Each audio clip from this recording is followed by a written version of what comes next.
All right. What is a public key? Good question. What is a private key? Better question. Probably something more private instead of public. How do they work together? Okay, public and private working together. This piqued my interest. I was curious. Like, okay, usually the two don't go hand in hand. So, what are the 4 steps of creating a passkey? 4 steps? Not too bad, right? I can handle 4. All right, how do they compare to the steps in creating a password? Oh, please be easier, because creating a password sucks. It's terrible. Spoiler alert, absolutely. All right, welcome back and thanks for tuning in. I'm Nick, and this is Super Simple Security Principles. Listen each week and learn how to think, not what to think.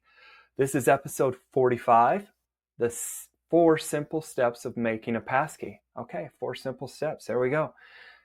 It is the second episode of our series about passkeys. So, and with me, our master guardian, Makani. How Nick? you doing, buddy? Yeah, good. I'm excited to finally, passkeys have been on my mind for months and months. You really sort of started this, but finally decided it was time to dive into it. So I'm happy to be going through this. And I think we're probably going to end up wrapping up with like 5 episodes in this series. So Wow, 5 episodes. I think so. We'll see. This must be a subject you really like because you're geeking out. Yeah. Yeah, well, it's so important. Okay. So I think and we kind of talked about this last episode. Really, we didn't talk about any of the mechanics of passkeys, but what we focused on last episode was kind of setting the stage. Normally, at the start of an episode, we'll talk about the why, right? Why is this important? Why do we care? Well, with this series, we started out that same way, and we dedicated a whole episode to why.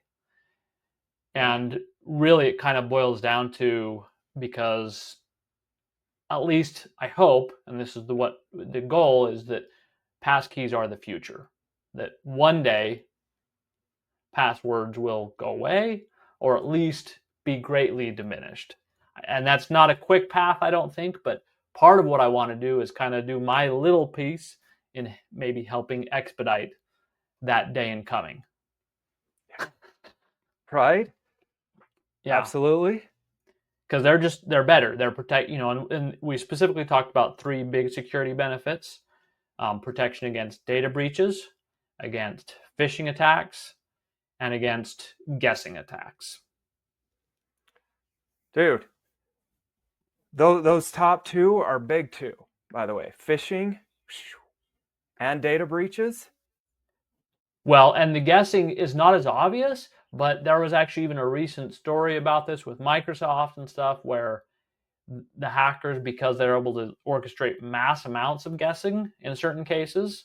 And this actually was in a case where they had 2-factor authentication, but it was a really poor implementation on Microsoft's part. They Oh, were able geez. to do mass guesses and break the 2FA with guessing. Really? Yep. So guessing it's we may not have talked it as much, but it's right up there with data breaches and phishing in reality. Wow. All Yeah. right, there you have it. I didn't know that. Light bulb moment. Yeah.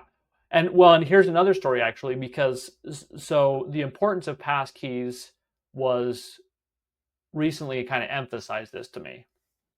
And this is something that's never happened to me. I was debating if I want to talk about it, but I have a bank account, a few different bank accounts. And one of them, I woke up one morning and I had an email alert from my bank saying that there was a new login, a login from a new device to my account. And Ooh. oh yeah, yeah.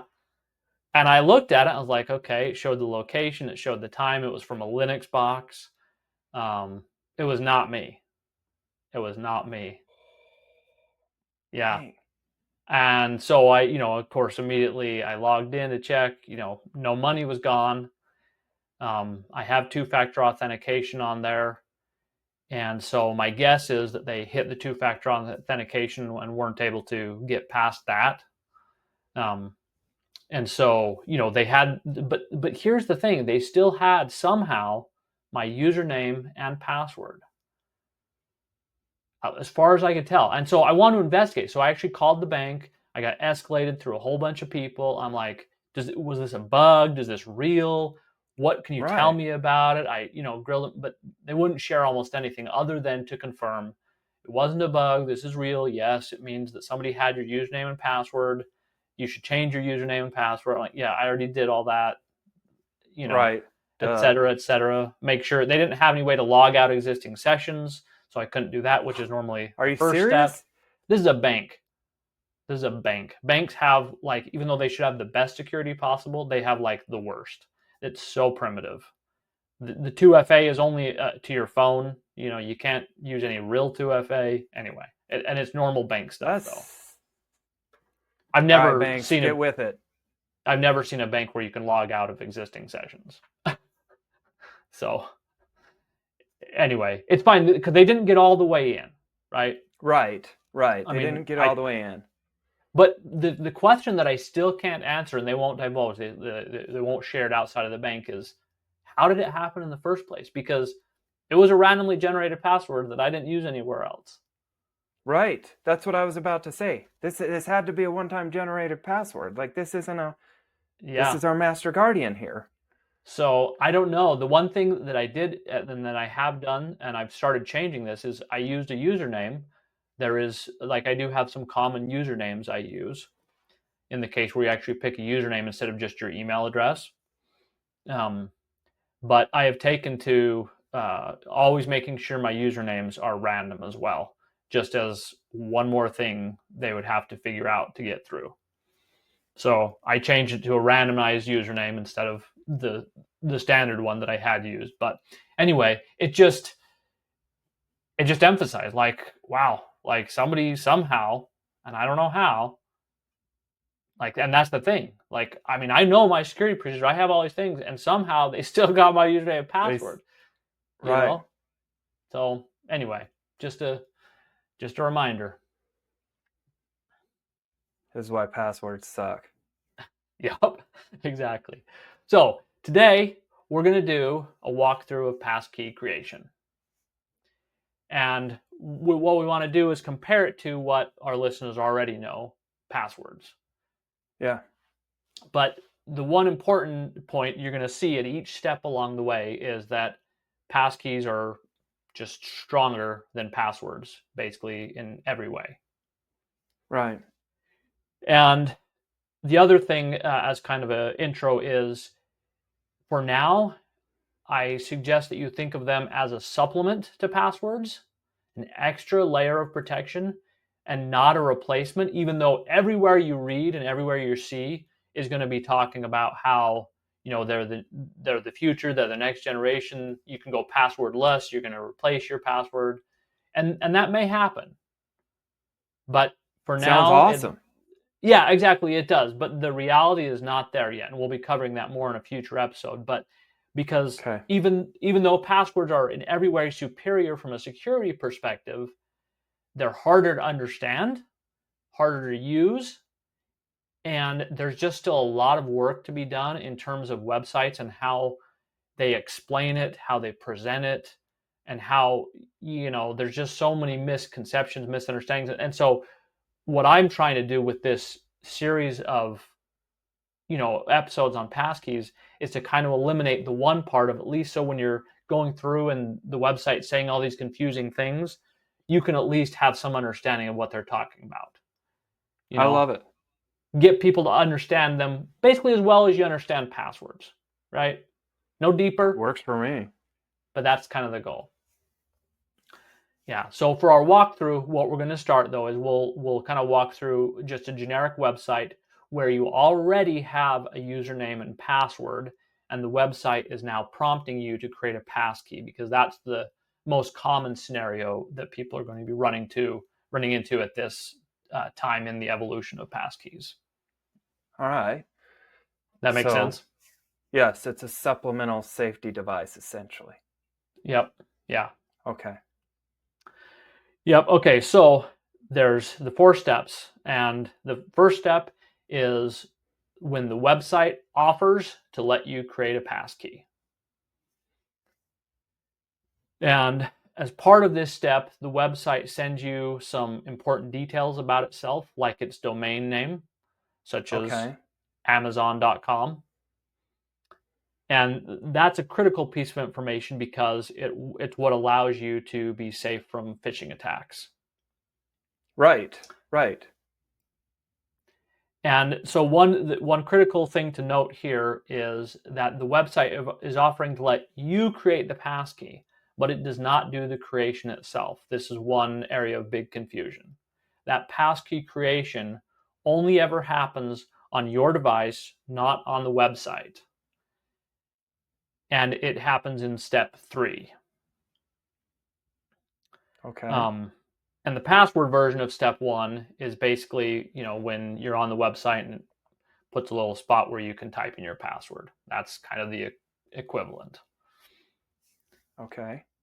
So, step 2 is when your device then asks you, okay, the website says, let's create a passkey, and it asks you, where do you want to save the passkey? And this is the only step where, we were talking about how complex it is compared to, uh, passwords. Well, this is the only step where you actually do anything. The other 3 Okay. steps are just done either by the website or your device. So there's Man, I'm liking no this more and more and more. I got one step really that is on me. Okay. exactly. The only reason I even explain the other 3 is because it's important to understand some misconceptions about it, like in step 1, where it's like that kind of feels like maybe the website's creating the passkey, but no, it's just initiating the process, right? Right. And so even though It's you don't have to just do creating the anything, secure link between your computer and it. yeah, well, it's right. It's starting that process exactly. Starting that. Sorry. That's what I Yeah, meant. Like, hey, here's our domain. no, and I'm not trying to be nitpicky. I just want to make sure that they know that basically you don't have to trust the website. That's the important thing. Yeah. That that's one of the big differences. You don't really have to count like with passwords. You have to count on the website doing a lot of things right. Yeah.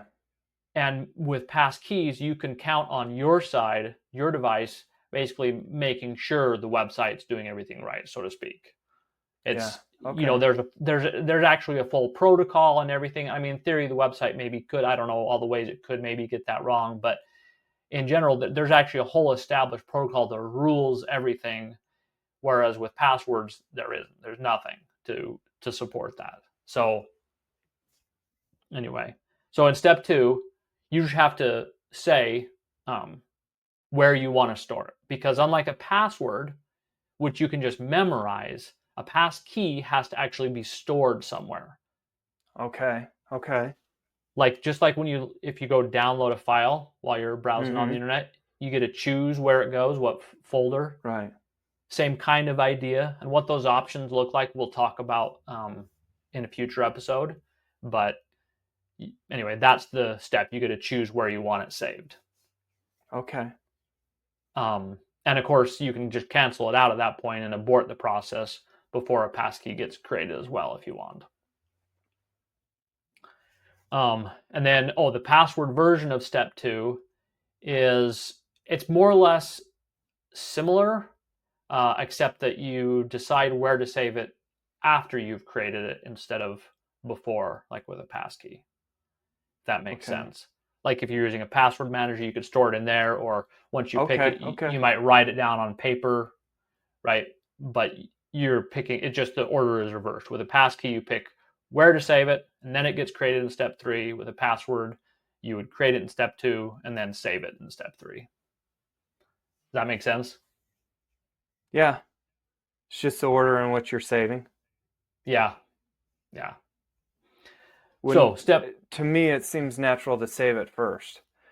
Or is that Well, with a password or passkey? or the passkey. Well, okay, so except the thing is, um, it's not created yet,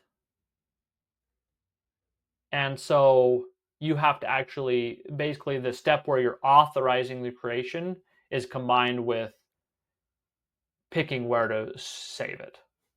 Okay. So, right, I mean, technically it could say, like, yes, I will do it, and then it could be created, and then, ask you where to do it. Okay. But that just doesn't buy you anything from an interface perspective. It just, Right. does that make sense? Yes. Yes. So it's, yeah, I mean, they're kind of the same. I mean, they're really, I don't know, from a user perspective, they're just, it doesn't really matter really what the order does. So maybe that was even kind of confusing to talk about. I was just trying to compare it to passwords, How it. and Yeah. yeah, I don't know. Might have to work on that for a future explanation, because it's not really a big deal that they're backwards. Like, they're really just kind of the same thing. Right. So, but anyway, so step 3, this is where the magic happens and the passkey is actually created. Okay. And it gets created on your device and saved in, as we talked about, in the location you just chose. And again, we kind of already addressed this, but you don't have to pick uppercase or lowercase letters or any of that nonsense. Perfect. Every time a passkey is created for you, for anyone, every single time, it is a unique, random passkey. And of course, with passwords, we know very well by now that we can reuse the same password on as many websites as you want. Yeah. Right? With passkeys, that's just not an option. Okay, so step 4 then is, now I know it's been a while, but remember we talked about in the previous episode, we talked about our one-of-a-kind lock and a one-of-a-kind key metaphor to help us understand passkeys. Yes. Yep. Okay, so just to refresh on that, you're the only one who ever has that one-of-a-kind key. Right. And how we explained it before, and we're going to change this slightly, but we talked about the website as being the only one that ever has that one-of-a-kind Right. lock, right? Right. Now But we're we're going to changing change that. just a little bit. Okay. And I debated about the best way to explain this, but I figured that went over so well on that one, we were going to leave it at that simple way in our first kind of round of explaining. But so what we're going to do today is we're adding a second key. Okay. And because we're having 2 keys, we need names for them, right? So that first key that we talked about last time, and this is not my name, but it's called a private key. Okay. needs to be kept secret and safe, as Gandalf would say. And this is what we basically chose where to save it. Yeah, so I think it keeps probably a copy of your public key as well there. But Okay. yes, that the important part is the private key. The important part, Okay. because you're going to send out the public key to the website and anywhere else, it doesn't matter. But the private key is the one that, yes, that gets saved just on your device. It never goes to the website, never leaves your device. Yeah. And unless it gets synced, whatever, but that's different. We'll talk about that later. But so the second key that we're going to talk about is also one of a kind, but it's the public key that we just mentioned, and it can be shared not only with the website but the world. Like, it's truly public. It doesn't matter who knows about it. Okay. And what we actually send back to that website is this public key, even though we called it a lock. So that's everything that we talked about in the previous episode is still true, other than we changed the name from the lock because I couldn't figure out a really simple, quick way to explain in one episode when we introduced the concept of 2 keys. So, and maybe we start with that in the future, I don't know, but anyway, that's where we are now. Okay, so we're sending this public key to the website, right? Yep. Mm-hmm. Okay. Exactly. Then what? And we're keeping the private key to ourselves. Right. Only and location that we disclosed where it went, saved on that device. Yep. We got it. And so both of these keys are one of a kind, but they are built to work together specifically. I like this. Okay. Like the movies you see where you got to have the 2 keys put together to open the lock.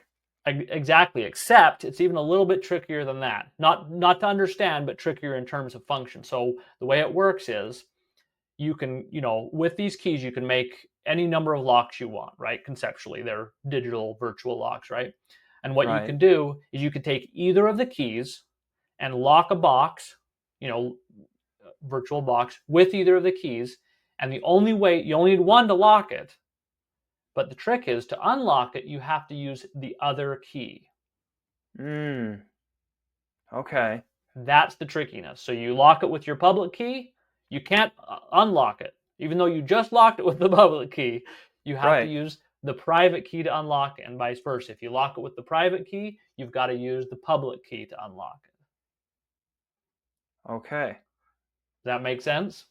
That makes sense. So And if you so, lock it with the private key, you've got to use the public key to unlock it. yep. And if you lock it with the public key, you got to use the private key then in to unlock it. Yep. And you've got a set of these keys with every website. Each one's different. Okay. You don't use Okay. like the same private key across websites or anything like that. Right. It makes sense. You're creating a private key that only exists between you, yourself. The public key you send out to everybody. But the private key, yeah, only you have. Yeah. Well, and not only that, but say you have like logins, you're using Passkey to log into 100 different websites. Yeah. That means you're going to have 100 unique private keys, and you're going to have Right. 100 unique public keys that are, matched. They're always come in sets, right? But that there's going to be 100 of them. Yeah, makes sense. And so, and that foundation that we just talked about, this is basically, it's the foundation of a ton of modern online security, is this public-private key architecture, as they call it. I prefer this all day over passwords. yeah. Right. You can kind of see the implications, I guess, right? Just from understanding that basic idea, how much better it is, right? Right. Exactly. Cool. Yeah. So the part we'll get into next episode in this series is using that public and private key idea now to be able to log in securely in a way that's like way safer than passwords could ever dream of being, right? Look, would you simplified your 4 steps to 1 step? Yeah. Oh, I know. That's yes. Right. Go ahead. And having, I get the keys thing. This makes total sense to me. Like, look, I got the private key. I've got it on one location only, which I like. I really like, because I'm assuming that if I were to use a mobile or a different device, I would have to create a link there or a key there as well. So you can actually go about it either way. So, for example, if you use a password manager that syncs your passwords across multiple devices, nice. You can store your private key in a password manager. I mean, in fact, there are different forms of password managers, but because the private key has to be stored, ultimately, you may not think of it as a password manager, but you have to store your private key in a password manager. The only question is basically it's a private vault. Exactly. Yeah, you have to. There's no other choice. That's the only place that passkeys can live. And so it's just a question of what functionality that particular password manager has, because you could store it in your browser, you could store it in the your device native thing, like on iPhone, that could be your iCloud keychain. On Android, I forget the name of what it is there, but it's gonna be your Google. I don't know if it's keychain or passwords. Anyway, I don't use Google obviously as much. But it'll be in the Google browser anyway. So, but you can sync it. But if you want to, you can absolutely. It just means that, right, like you would have a different passkey for your phone versus your computer, and it would still work just fine if you wanted to. It just means that you'd have to go through the creation process twice, or however many devices you want, either that or sync the passkey across devices. That's your basic options. Does that make sense? Oh yeah. Yeah, that's easy to understand. Okay. Okay. So have we reached that time? Well, I was gonna say, I wasn't sure if you felt like, did we do enough of a kind of a recap with the 4 steps? I mean, I know you kind of mentioned we simplified it to 1 step, and really, I agree. You know, anyway, what do you think? I Happy? think we're good. I think we're Okay. good. We've got the public key taken care of. The private key, we know what that's about, how they work together. We get that, kind of. I like how it's the opposite, if you lock it here, you unlock it there, like, and then not really the 4 steps, but the 4 steps in the process of that pass key, like, there's only 1 step you got to do, folks. Yep. So if it gives you the option, I'm going to say take it. Well, and so that leads nicely in my call to action. I'm not still quite ready to say that, invite you to start using passkeys. Okay. That's fine. You're welcome to call out, but I'm not ready to. I'm still kind of in the learning and preparation phase, and so my call to action is just share what you learned. Yeah. Teach someone you care about. Your protection partner is always a good choice, but anybody, either the 4 steps or the 1 step, or about public and private keys and how they unlock each other, whatever. But something, it'll help you remember it and help them. And teaching is really one of the best ways to lock pun intended, I guess, in your understanding of these things. Yeah, So, absolutely. So we're going to share what we learned. That's yeah. easy. Share what we learned, because look, if we're talking about this, it's going to help drive popularity. It's going to help Exactly. people catch on. I mean, I'm sitting here thinking like, man, who do I know that I can call and be like, dude, you should really add this to your website because this is a really good idea. Like, Yeah. And in a good way too. yeah, That's one of the things, like some of the ones that one of the episodes I'm considering in the future is doing a walkthrough with Gmail passkeys specifically, yeah, because Gmail is so common, but in my opinion, their setup is one of the most convoluted and confusing passkey interfaces that I've experienced. okay. And so I'm like, well, that combination sort of inspires some help, wanting some help. So anyway, that's one of the ones that I'm seriously considering. Awesome. But next week's episode is going to be the 4 steps, and sort of like today, it will boil down to 1 active step, but of using that passkey to log in later. So Awesome. That's our show, man. That's a good it. call to action. I like it. Share what you learned. Let's make this a popular topic. Yeah. Agreed. Awesome. Okay, because I hate passwords. Yeah. Let's make them a thing of the past. So, all right, buddy.